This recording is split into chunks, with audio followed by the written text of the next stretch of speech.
Coming up on the SBS On The Money podcast, a surprise decision by the Reserve Bank to not cut interest rates, leaving them on hold, but it wasn't a unanimous decision. And the market reaction. All of that and more next.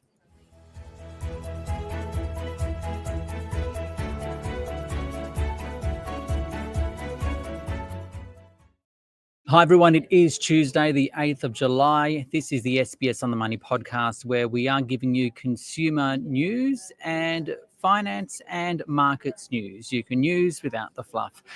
The Australian share market on hold today didn't move. The S&P ASX 200 up just 0.02%. So that's a basically steady 8,590.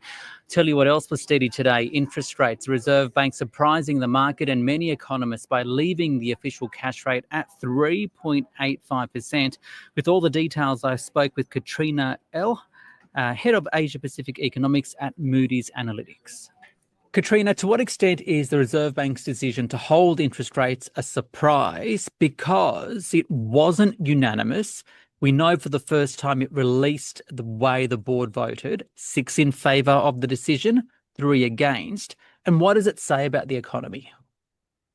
So we saw the financial market response really did exemplify by the fact that this was a surprise decision. We saw the Aussie jump by 0.8% against the greenback following the announcement.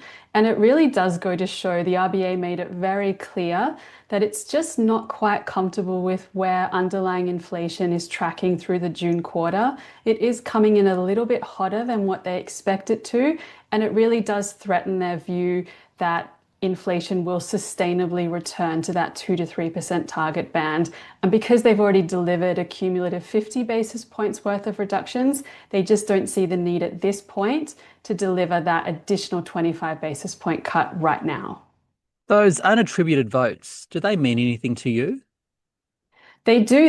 It does really show that, just as you say, it wasn't a unanimous decision. And so it does show that there is some underlying cautiousness when it comes to what is the right move right now. Because on the one hand, we have a highly uncertain global environment and we have a sluggish domestic economy that is showing signs of picking up. So it is not a clear path forward on what's the best approach at this point. So the RBA has basically said that it can wait for a little more time to get more information, that confirmation of inflation is indeed on track to stay within its target band. What do you think gave it the confidence to say that it has the time? That's a great question. And I think it comes back to the labour market. The labour market is resilient and it is incredibly strong, particularly against the backdrop of the amount of monetary tightening that was previously delivered. So we've got an unemployment rate sitting at 4.1%, and we're only expecting it to creep up to about 4.4% by the end of the year. So that's not too dissimilar to where it is right now. But I think the RBA will continue to pay really close attention to how the labour market evolves. And if it does stay within our forecast of rising to just 4.4%, then I think that would kind of continue to keep the RBA confident that the domestic economy is evolving as it should be. What about US trade policy? How has that influenced the decision? And can you, in essence, blame Donald Trump? Because didn't the RBA previously say that tariffs were likely to be deflationary in Australia? So I think what we can garner as the influence of US trade policy on monetary policy decision-making is that it's injecting a whole lot more uncertainty into how the global economy is going to evolve, particularly over the next couple of months. And while the base case is certainly that tariffs globally are going to be deflationary because of the negative impact on global demand, at this point, we just don't know exactly how it's going to play out. And there's a whole lot of uncertainty, even in Australia's case, about what kind of tariff rate is going to be introduced for a sustained period of time. And so I think the RBA is just playing it really cautiously at this point. But one thing to keep in mind is that in Australia's case, because we do have a large domestically driven economy with households as the key ingredient, that's what the RBA is paying particularly close attention to at this point. And finally, does it change things in terms of expectations for future rate cuts? What are you expecting? Why and when? That's the million-dollar question. So our assumption at this point remains that we will see a cumulative 50 basis points worth of reductions in the second half of this year. But to be frank, it's highly uncertain. And I think the RBA certainly hasn't got that path set in stone at this point. And it will really be guided by what happens with the labour market data, what happens with inflation, and of course, how the global economy digests the uncertainty around US tariff policy. That is Katrina Ell there from Moody's Analytics. Now, Market Day on the SBS On The Money podcast.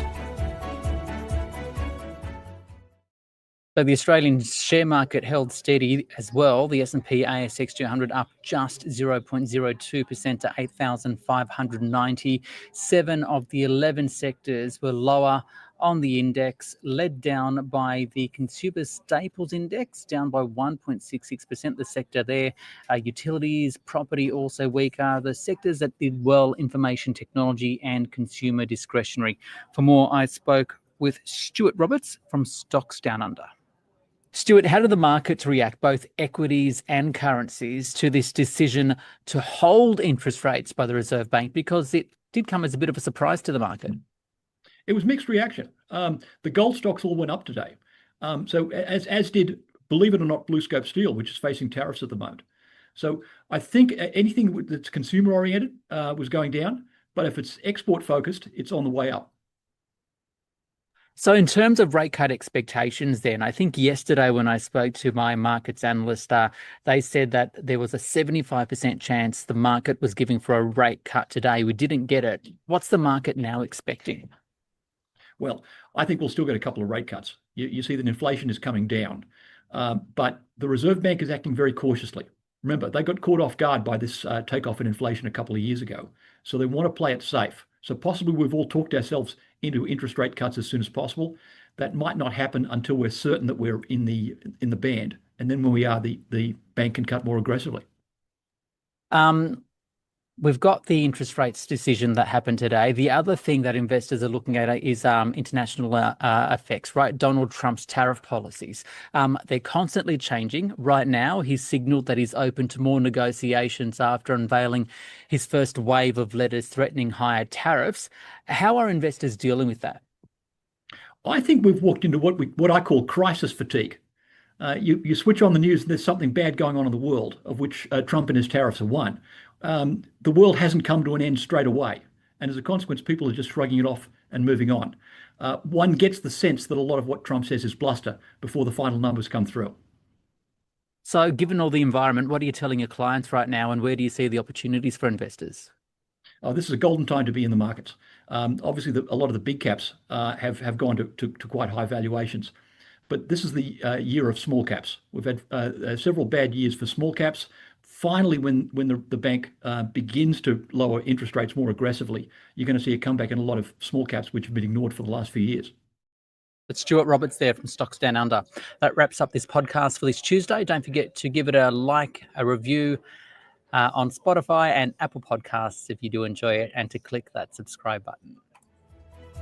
This SBS On The Money stream is provided for informational purposes only. The content in this stream should not be understood as constituting advice or a recommendation. It is not personal advice, and it does not consider your personal circumstances or objectives. You should contact a licensed professional before making any financial decision.